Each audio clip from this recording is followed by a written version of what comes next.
नमस्कार प्यारे साथियों, कैसे हैं आप सभी लोग। मैं मानवेंद्र प्रताप सिंह आपका हार्दिक इस्तकबाल करता हूं। आज जैसा कि आप सभी लोग जानते हैं आज जो आपको क्लास दी जा रही है वो क्लास रहेगी आपकी हिस्ट्री की। और जैसे हिस्ट्री में हमने देखा है कि हिस्ट्री में बहुत सारी चीज़ें हैं पढ़ने के लिए, जो आपके आधुनिक भारत के तौर पर हों या फिर मध्यकालीन भारत के तौर पर हों या फिर हों वो आपके प्राचीन भारत के तौर पर।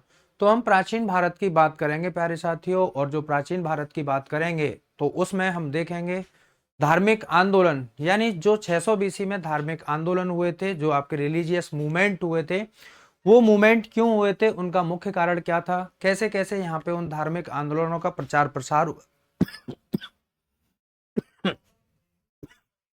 सॉरी।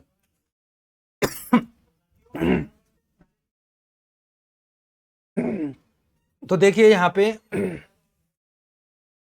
उन धार्मिक आंदोलनों में हम क्या देख पा रहे होते हैं। उन धार्मिक आंदोलनों में एक हमारा प्रमुख आंदोलन निकल के आता है जिसका नाम है बौद्ध धर्म। क्या नाम है? बौद्ध धर्म।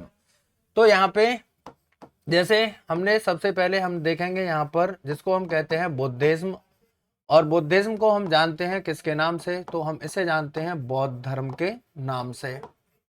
किसके नाम से? बौद्ध धर्म।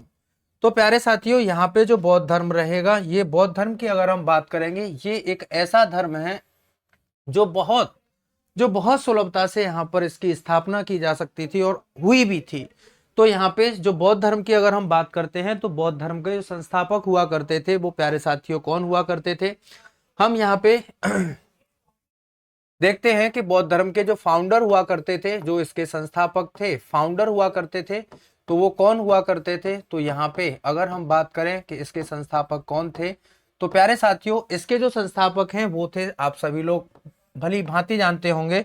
तो वो कौन थे? वो तो उनका नाम था महात्मा बुद्ध। कौन थे वो? तो वो हुआ करते थे महात्मा बुद्ध। महात्मा बुद्ध ही हुआ करते थे आपके बौद्ध धर्म के संस्थापक। तो यहाँ पर ये महात्मा बुद्ध जो कहाँ पर पैदा हुए थे और इन्होंने यहाँ पर स्थापना की थी किसकी?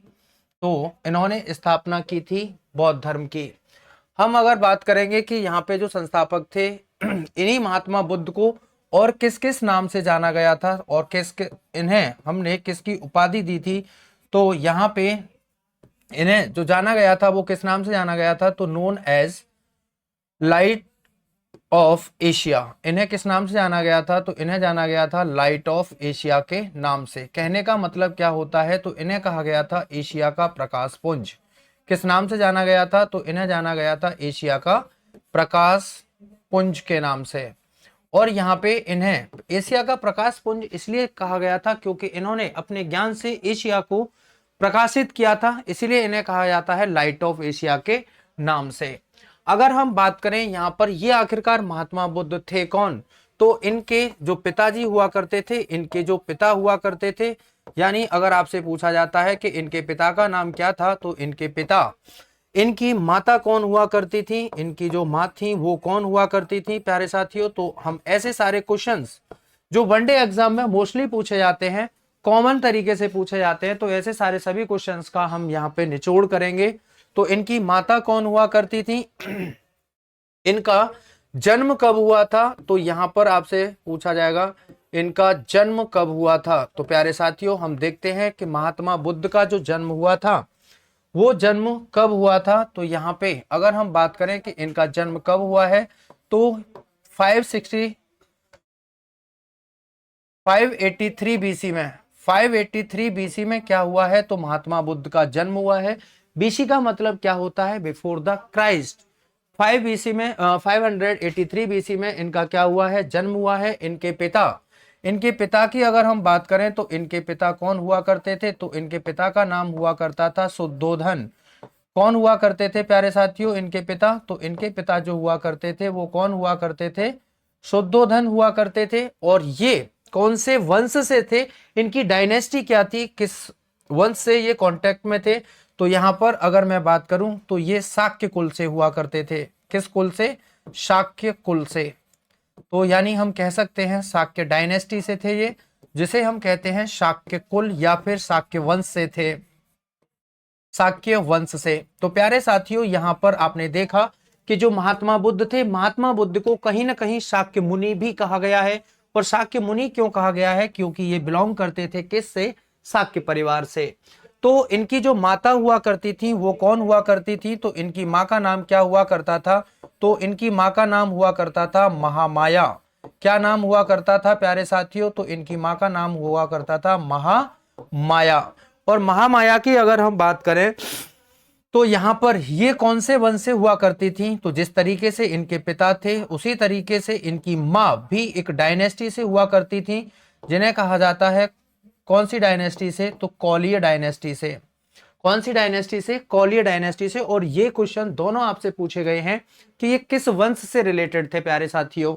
तो यहाँ पे स्टूडेंट्स आपने देखा होगा कि ये light of Asia Mahatma Buddha का जन्म कब हुआ था? तो 583 में हुआ था। इनके पिता कौन हुआ करते थे? तो आप सभी को भली भांति पता है कि इनके पिता जो हुआ करते थे वो कौन थे? तो इनके पिता हुआ करते थे शुद्धोधन, जो एक शाक्य परिवार के थे, एक राजा हुआ करते थे। और इनकी माँ कौन हुआ करती थी? तो महामाया हुआ करती थी, जो कौन से वंश से थी? तो ये कौन से वंश से हुआ करती थी प्यारे साथियों? तो ये हुआ करती थी कौलीय वंश से। अब हम यहां पर अगर हम बात करेंगे कि इनकी माता हुआ करती थी कौन? महामाया। अब आपसे पूछा जाता है सिंबल। तो यहाँ पे जो सिंबल था, सिंबल ऑफ बर्थ, इनके जन्म का जो प्रतीक माना जाता है, तो इनके जन्म का जो प्रतीक माना जाता है प्यारे साथियों वो क्या है? ये क्वेश्चन अभी आपने हाल में ही रिसेंटली पेट का एग्जाम दिया होगा, तो उसमें पूछा था कि जन्म का प्रतीक यानी इनके जन्म का चिन्ह क्या है। तो इनके जन्म का जो चिन्ह है वो क्या है? तो यहां पर हम कह सकते हैं वो कमल व सांड, कमल एंड सांड। कहने का मतलब यहाँ पे जो इनके जन्म का चिन्ह है वो लोटस है, और लोटस के साथ साथ यहाँ पे वो है आपका बैल, सांड, जिसे हम कहते हैं बुल। क्या कहते हैं? बुल। तो यहाँ पे इनके जन्म का प्रतीक ये हुआ। साथ में ही अगर हम बात करें तो इनकी एक पत्नी हुआ करती थी, और इनकी अगर हम पत्नी की बात करें तो इनकी पत्नी का नाम प्यारे साथियों क्या हुआ करता था? तो इनकी पत्नी का नाम क्या था? तो इनकी पत्नी का नाम था यशोधरा। क्या नाम था इनकी पत्नी का? यशोधरा। तो इनकी पत्नी हुआ करती थी यशोधरा के नाम से, और ये यशोधरा से ही इन्हें एक पुत्र रत्न की प्राप्ति हुई थी। कहने का मतलब इनका एक पुत्र भी हुआ था। तो इनके जो पुत्र का नाम था वो पुत्र का नाम क्या था प्यारे साथियों? तो इनके पुत्र का नाम था राहुल। क्या नाम था? तो इनके पुत्र का नाम हुआ करता था राहुल। बहुत अच्छी कहानी है इनकी, और यहाँ पे ये ही वो व्यक्ति हुए जिन्होंने पूरे यहाँ पे भारत को ज्ञान से, अपने ज्ञान से इन्होंने प्रकाशित किया था। तो यहाँ पे जो इनका पुत्र हुआ करता था राहुल, तो राहुल की अगर हम बात करें, ये राहुल जब 1 साल का हुआ करता था, कहने का मतलब इनका जो विवाह हुआ था, तो विवाह कितने वर्ष की आयु में हुआ था? तो he got married with Yashodhara at कौन सी एज में? तो 16 ईयर ओल्ड में। कहने का मतलब इनका जो विवाह हुआ था वो कितने वर्ष की आयु में हुआ था? तो प्यारे साथियों 16 वर्ष की आयु में। कितने वर्ष की आयु में? 16 वर्ष की आयु में। और अगर आपसे पूछा जाए कि इन्हें पुत्र रत्न की प्राप्ति कब हुई थी, तो व्हेन गॉट द सन, तो इन्हें जो पुत्र प्राप्त हुआ था वो कब प्राप्त हुआ था? तो he got the son after 12 year, यानी 12 साल, विवाह के 12 साल बाद यहां पर पुत्र की प्राप्ति हुई थी। यानी यहां पे 12 वर्ष बीत चुके थे। 12 वर्ष जब बीत चुके थे विवाह के, यहाँ पे उस 12 वर्ष के बाद एक पुत्र पैदा हुआ। तो यहाँ पे जब पुत्र पैदा हुआ तो उसी पुत्र का नाम क्या था? राहुल था। कहने का मतलब अब यहाँ पे ये कितने वर्ष के हो चुके हैं? तो अब तक यहाँ पे महात्मा बुद्ध जो हुआ करते थे वो 28 वर्ष के हो चुके हैं। क्या इनको हमेशा से ही महात्मा बुद्ध कहा गया है? नहीं। तो इनका एक नाम हुआ करता था। तो अगर आपसे क्वेश्चन पूछे कि इनके बचपन का नाम क्या है, तो यहां पर अगर हम बात करेंगे कि इनके बचपन का नाम क्या होगा, तो इनके बचपन का नाम क्या है प्यारे साथियों? तो इनके बचपन का नाम क्या है? तो इनके बचपन का नाम है सिद्धार्थ। क्या नाम है इनके बचपन का? सिद्धार्थ। यहाँ पे सिद्धार्थ नाम हुआ करता था इनके बचपन का। क्या नाम हुआ करता था? सिद्धार्थ। तो ये वही सिद्धार्थ हैं जो आगे चलकर जाने जाएंगे किस नाम से? तो आगे चलकर जाने जाएंगे आपके महात्मा बुद्ध के नाम से। इनका प्यारे साथियों एक घोड़ा हुआ करता था और उस घोड़े का नाम क्या था? तो एक हॉर्स हुआ करता था, इनका एक घोड़ा हुआ करता था जिसका नाम क्या था? तो उस घोड़े का नाम प्यारे साथियों था कंथक। क्या नाम था? कंथक। और यहां पे जब इन्होंने गृह त्याग किया था, यानी जब इन्होंने अपने घर को छोड़ा था, तो जब घर को छोड़ा था तो इनका जो सिंबल बना गृह त्याग का वो कौन सा था? तो वो घोड़ा ही बना था। किसके रूप में? कंथक के रूप में। किसके रूप में? कंथक के रूप में। अब प्यारे साथियों होना जाना क्या था? तो आप सभी लोग भली भांति जानते हैं इस बात को कि इनका जब एक घोड़ा था तो जब ये रथ में चलते थे तो इनके पास एक कैरियोटियर भी हुआ करता था। कैरियोटियर का मतलब तो कैरियोटियर का मतलब क्या होता है? तो कैरियोटियर का मतलब होता है इनका एक सारथी भी था। और अगर हम सारथी की प्यारे साथियों बात करें तो वो कौन हुआ करता था? जिसका नाम था चन्ना। क्या नाम हुआ करता था इसका? चन्ना। बस कहानी यहीं से अब इंटरेस्ट मोड में आती है। तो यहां पर एक जो चन्ना हुआ करता था, इसी चन्ना के साथ इन्होंने अपना गृह त्याग किया था और घर से बाहर निकले थे। कहने का मतलब अगर हम यहाँ पे बात करें कि अब मैं आपको इसकी पूरी स्टोरी बताता हूं कि मेन काम क्या हुआ था। ये इनका छोटा सा इंट्रोडक्शन था और इसी इंट्रोडक्शन में ये कहानी निकल कर आती है कि जो इन्होंने ऐसा यहाँ पे बदलाव किया और इन्होंने वो बदलाव किया था जिससे पूरे भारत में ज्ञान का उजाला हुआ था, प्रकाश का उजाला हुआ था, जिसके कारण इन्हें क्या कहा गया था? एशिया का प्रकाश पुंज। हुआ कुछ इस प्रकार ये था कि यहाँ पे इनके घर एक राजा के घर एक पुत्र एक युवराज पैदा हुआ। और जब ये युवराज पैदा हुआ तो एक महाराज हुआ करते थे कौंडिय, जिनका नाम क्या हुआ करता था? एक राजा हुआ करते थे जिनका नाम क्या था? कौंडिय। तो प्यारे साथियों अगर हम मैं यहाँ पे बात करूं तो एक राजा थे जिनका नाम क्या था? शुद्धोधन। और शुद्धोधन के घर पे एक युवराज पैदा हुआ और युवराज का नाम क्या था? सिद्धार्थ।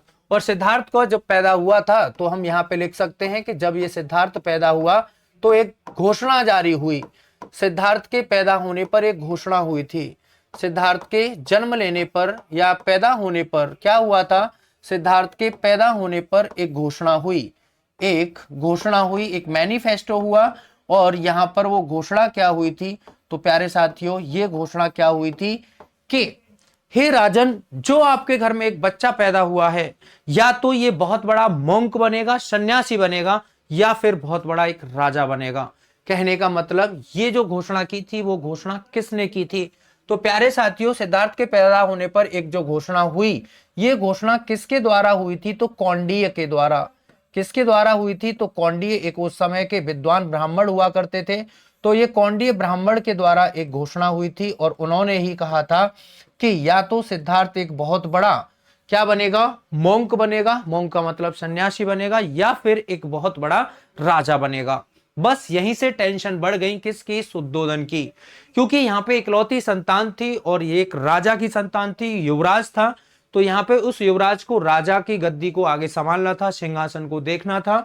तो प्यारे साथियों यहाँ पे सिद्धार्थ ने सोचा कि अगर ये राजा बना तो अच्छी बात है, मेरा वंश आगे चलेगा, राजाशाही रॉयल फैमिली में जीवन जिएगा। लेकिन अगर ये मॉन्क बन गया तो यहां पर मेरे कुल का सर्वनाश होगा। सर्वनाश का मतलब मेरे कुल को चलाने वाला कोई भी नहीं होगा।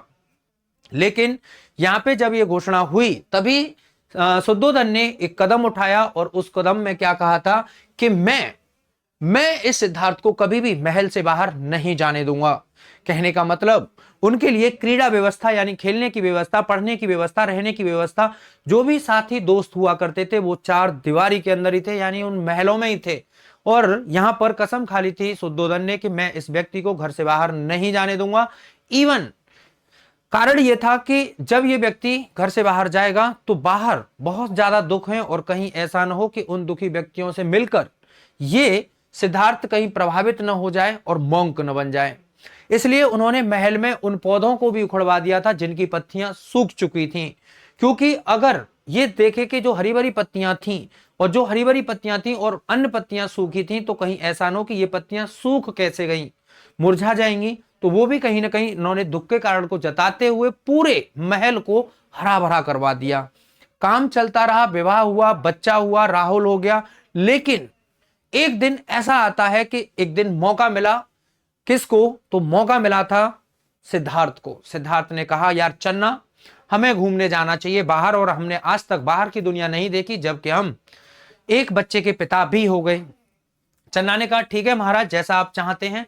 तो यहां पर जब ये बाहर जाते हैं, तो जब ये महल से बाहर निकले, महल से बाहर निकलने पर, तो महल से बाहर निकलने पर क्या हुआ, तो जब ये महल से बाहर निकलते हैं प्यारे साथियों, प्यारे दोस्त, प्यारे सखा, प्यारे बंधुओं, तो यहां पर जब ये महल से बाहर निकले तो इन्हें क्या देखने को मिला, इन्हें देखने को मिले 4 सीन। क्या मिले, तो जैसे ही ये घर से बाहर निकले तो इनको क्या मिलते हैं, तो यहां पर इनको मिलते हैं 4 सीन। 4 सीन का मतलब क्या है, 4 दृश्य।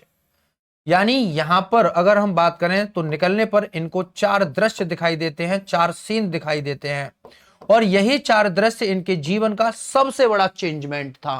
बात समझ रहे ना, इन्हें 4 सीन दिखाई दिए, और वो 4 सीन कौन थे, 4 दृश्य, यानी 4 सीन। और वो 4 सीन क्या हुआ करते थे, तो 4 दृश्य क्या हुआ करते थे, तो मैं आज आपको बता रहा हूं कि वो 4 सीन कौन कौन से थे। तो यहां पे अगर हम 4 सीन की बात करें, और ये मोस्टली आपसे एग्जाम में पूछ लिए जाते हैं कि वो 4 सीन कौन कौन से थे प्यारे साथियों, तो आप बता सकते हैं कि वो 4 सीन कौन कौन से थे। तो यहां पे अगर हम बात करेंगे कि उन 4 सीनों की, वो 4 सीन कौन कौन से थे, तो यहां पे पहला, दूसरा और तीसरा, और यहां पे हम बात करेंगे किसकी, ये चौथे सीन की।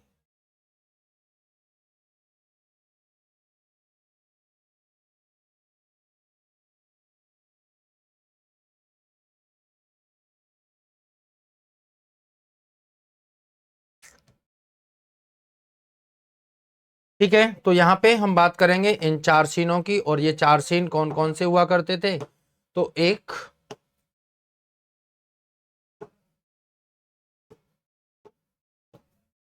यहाँ पे हमने इन 4 सीनों को देखना है, और वो 4 सीन कौन कौन से रहेंगे। तो पहला कौन था, ओल्ड मैन। पहला कौन सा हुआ करता था, तो ये हुआ करता था ओल्ड मैन। यानी यहाँ पे अगर हम बात करेंगे तो ये कौन हुआ करता था, वृद्ध व्यक्ति, यानी बूढ़ा व्यक्ति हुआ करता था जो कुंभ अवस्था में चल रहा था।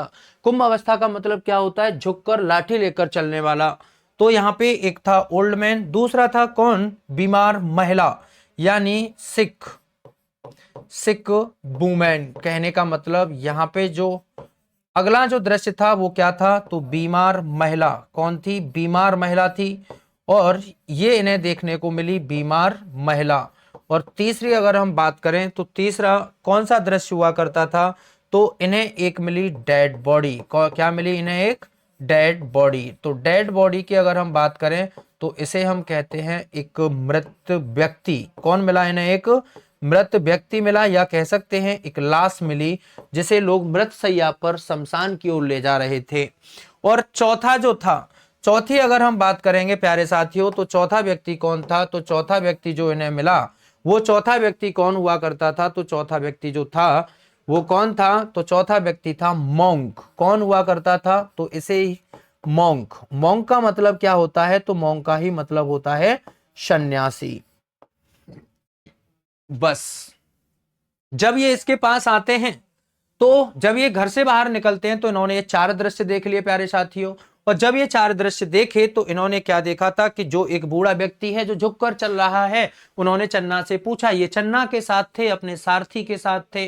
चन्ना से कहा कि ये कौन है, कि महाराज ऐसी उम्र पर व्यक्ति ऐसा ही हो जाता है जिसे चलने फिरने में कष्ट होता है।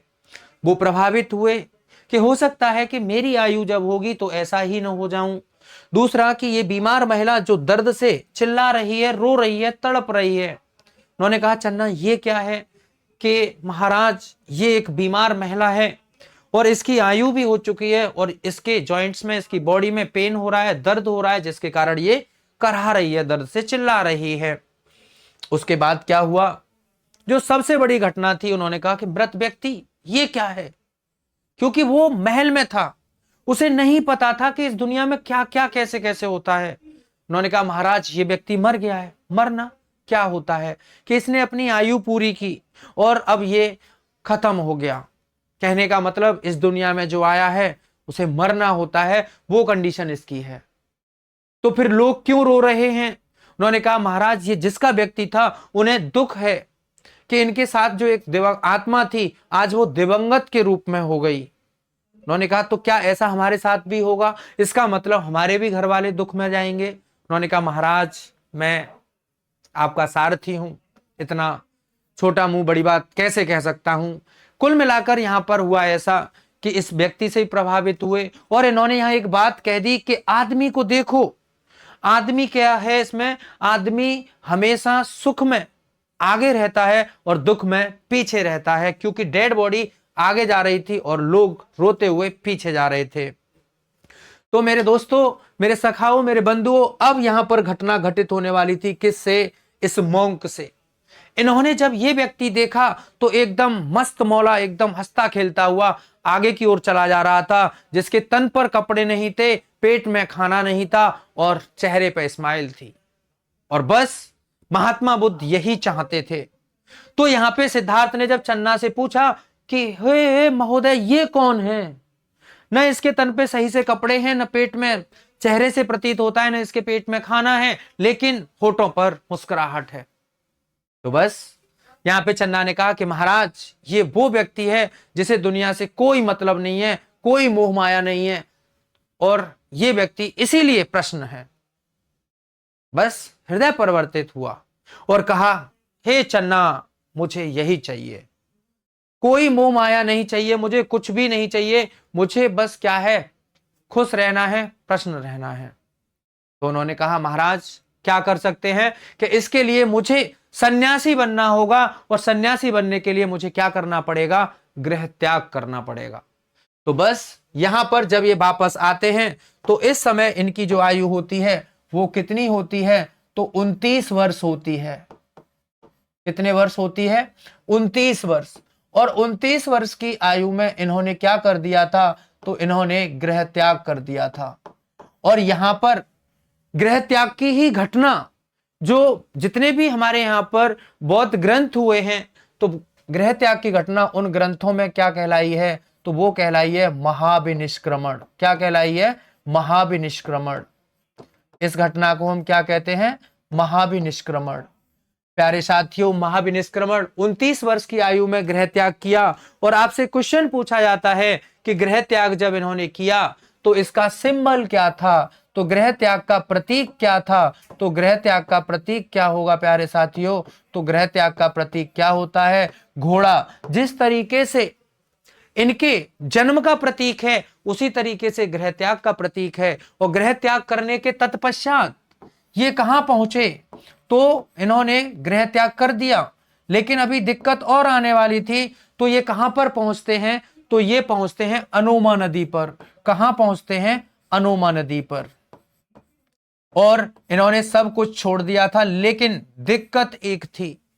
दिक्कत क्या थी कि युवराज के वस्त्र अभी भी धारण किए हुए हैं। और पूछा कि हे राजन आप कौन हैं, कहां से आए हैं। तो राजन ये कौन सी बात हुई, यहां पे मैं तो एक सन्यासी बनने जा रहा हूं और ये व्यक्ति आज भी मुझे राजा के नाम से जान रहा है, युवराज के नाम से जान रहा है। उन्होंने कहा अभी भी व्यवस्था भंग है, अगर जब तक मैं ये वस्त्र त्याग नहीं करूंगा तब तक मुझे लोग युवराज ही समझेंगे, क्योंकि वस्त्र भी युवराज वाले हैं।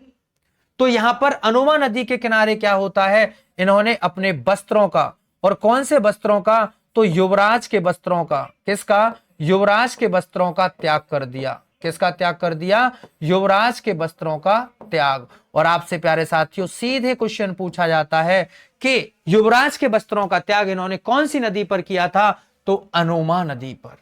कौन सी नदी पर, अनोमा नदी पर। अब यहां पर इन्होंने वस्त्रों का त्याग कर दिया और सन्यासी के वस्त्र धारण किए।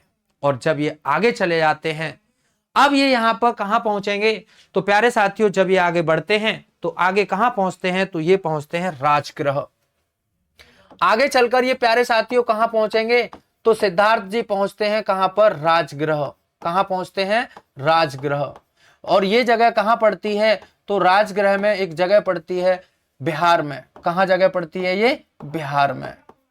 और जब ये बिहार में पहुंचे, बिहार के राजगृह में पहुंचे, तो इन्होंने मीटिंग की, एक मुलाकात की। और मुलाकात किससे की थी, तो बस प्यारे साथियों समझना, कहानी इंटरेस्टेड है तो यहां पर इन्होंने जो मुलाकात की थी वो किससे की थी?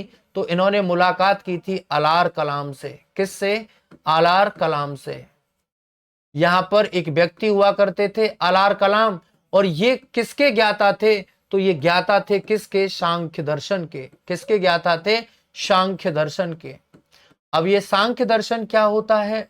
तो सांख्य दर्शन क्या है? तो अगर आपसे पूछा जाए कि यहां पर सांख्य दर्शन क्या है, तो प्रकृति और मनुष्य के बीच का जो सामंजस्य है वही क्या कहलाता है? सांख्य दर्शन। कहने का मतलब, अगर प्रकृति ने मनुष्य पर हस्तक्षेप किया तो मनुष्य बर्बाद हो जाएगा, और मनुष्य ने अगर प्रकृति पर हस्तक्षेप किया तो यहां पर प्रकृति बर्बाद कर देगी उसे। कहने का मतलब ये एक दूसरे के पूरक हैं, इनके बिना कुछ भी संभव नहीं है। तो ऐसा ज्ञान किस में लिखा गया? सांख्य दर्शन में। और जब अलार कलाम से इनकी मुलाकात हुई तो यहां पे सांख्य दर्शन की शिक्षा, तो यहां पर आपसे पूछा जाता है कि सांख्य दर्शन की शिक्षा किससे प्राप्त की थी? तो यहां पर यह सांख्य दर्शन की शिक्षा प्राप्त की किसने? तो ये प्राप्त की थी सिद्धार्थ ने। अभी तक इनका नाम क्या रहेगा? सिद्धार्थ। बात समझ पा रहे हैं? तो सिद्धार्थ ने सांख्य दर्शन की शिक्षा किससे प्राप्त हुई? की अलार कलाम से। और आपसे पूछा जाता है कि इनके सांख्य गुरु कौन थे? कौन थे? सांख्य गुरु। और यहाँ पे जो सांख्य गुरु पहुंचते हैं, तो सांख्य गुरु कौन बन जाते हैं इनके प्यारे साथियों? तो इनके सांख्य गुरु कौन हो जाते हैं? जो प्रकृति और मनुष्य के बारे में बताते हैं। तो इनके सांख्य गुरु कौन होते हैं? अलार कलाम होते हैं। इन्होंने कहा ठीक है साहब, हमें सांख्य दर्शन की शिक्षा प्राप्त हो गई, अब क्या करें? तो प्यारे साथियों, अब आगे चले। सांख्य दर्शन सीख लिया इन्होंने, तो अब आगे चलकर ये पहुंचे कहां पर? अब ये पहुंचते हैं कहां पर? तो ये पहुंचेंगे वैशाली। कहां पर पहुंचते हैं? वैशाली। ये भी जगह कहां पड़ेगी? तो ये भी आपके बिहार में है। अब वैशाली में जब ये पहुंच जाते हैं, प्यारे साथियों, वैशाली में पहुंचकर इनकी मुलाकात किससे होती है? तो इनकी मुलाकात होती है रुद्रक रामपुत्रम से। किससे? रुद्रक रामपुत्रम से। एक ये भी व्यक्ति हुआ करते थे, रुद्रक रामपुत्रम। तो यहाँ पे रुद्रक रामपुत्रम की अगर हम बात करें, तो यहाँ पे ये व्यक्ति किसके ज्ञाता हुआ करते थे? तो ये ज्ञाता हुआ करते थे, नॉलेज रखते थे किस बात की? तो योग दर्शन की। किसकी? योग दर्शन की। और बस यहां से इन्होंने किसकी शिक्षा प्राप्त की? योग दर्शन की। कहने का मतलब, योग दर्शन की शिक्षा किसने प्राप्त की? तो योग दर्शन की जो प्यारे साथियों शिक्षा प्राप्त की वो किसने? सिद्धार्थ ने। और किससे प्राप्त की? तो वो की थी किससे? तो रुद्रक रामपुत्र से। बस यहीं से कहानी एक और निकल कर ये आती है कि सिद्धार्थ के जो योग गुरु बने। अगर आपसे क्वेश्चन पूछा जाए कि सिद्धार्थ के योग गुरु कौन है, तो सिद्धार्थ के रुद्रक रामपुत्र कौन है? योग गुरु। सिद्धार्थ के कौन है ये? तो सिद्धार्थ के योग गुरु हैं। योग गुरु। अब यहां पर एक चीज होने वाली थी, और वो नई चीज क्या होने वाली थी? नई चीज ये होने वाली थी कि इनका जो पालन पोषण किया था, इनका जो नर्चर किया था, वो किसने किया था? कहने का मतलब यहां पे जो पालन पोषण हुआ था, वो पालन पोषण किसने किया था? तो सिद्धार्थ का जो पालन पोषण किया था वो किसने किया था प्यारे साथियों? वो पालन पोषण किया था इनकी मौसी ने। किसने किया था? तो इनकी मौसी ने। और वो मौसी जो हुआ करती थी, जो इनकी आंटी हुआ करती थी, तो उन मौसी का नाम क्या था? तो मौसी का नाम था प्रजापति गौतमी। क्या नाम था? प्रजापति गौतमी। यही इनकी स्टेप मदर के रूप में हुई। प्रजापति गौतमी ने इनका पालन पोषण किया। उसकी वजह क्या थी? उसकी वजह यह हुआ करती थी कि यहां पर एक प्रथा चल रही थी नेपाल में, क्योंकि इनका जन्म यानी इनका जो बर्थ प्लेस था, वो बर्थ प्लेस कौन सा था? तो प्यारे साथियों, यहां पे अगर मैं बात करूं बर्थ प्लेस की यानी जन्म स्थान की, तो इनका जो जन्म स्थान था वो जन्म स्थान कहां था? तो वो जन्म स्थान था कहां पे? लुम्बिनी में। कहां पर था? लुम्बिनी। और ये लुम्बिनी कहां पड़ता है? तो ये कपिलवस्तु नेपाल में पड़ता है। कहां पर पड़ता है? कपिलवस्तु नेपाल में।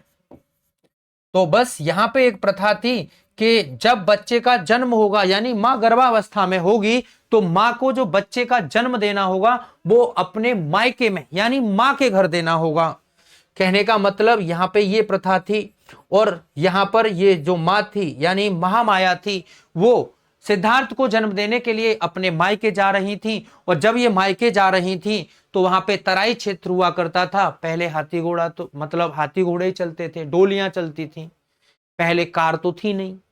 अब यहाँ पे क्या हुआ था कि जब ये लुम्बिनी में जा रही थी तो लुम्बिनी में क्या हुआ, इनके यहाँ पे लेबर पेन होना स्टार्ट हो गया। और जब लेबर पेन होना स्टार्ट हुआ, कहने का मतलब ना इनके पास दाई माँ हुआ करती थी, ना ही कोई हॉस्पिटल।